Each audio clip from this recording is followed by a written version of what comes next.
विजेडी को बड़ झटका बीजेपी पोस्टर रे जय ढोलकिया।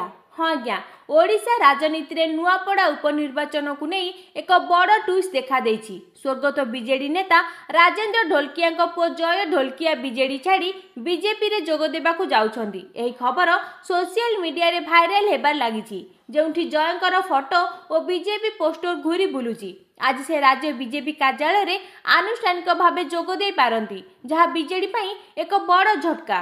तेबे 2024 रे राजेंद्र ढोलकिया नुआपड़ारू बीजेडी टिकेट रे विजयी होइथिले। तांको देहांत परे नवेम्बर 11 ही आसन रे उपनिर्वाचन हेबाकू जाउछि।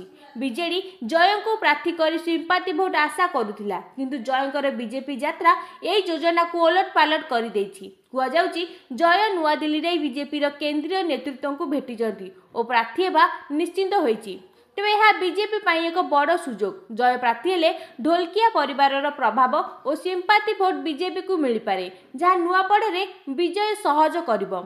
अन्यपटे कांग्रेस घासीराम माझी को प्रार्थी घोषणा करिछि, जे 2024 रे स्वाधीन भावे द्वितीय स्थान पाइथिले। बीजेडी एबे नुआ प्रार्थी खोजुछि, जहाँ तांको पाई मुंड व्यथा होइछि।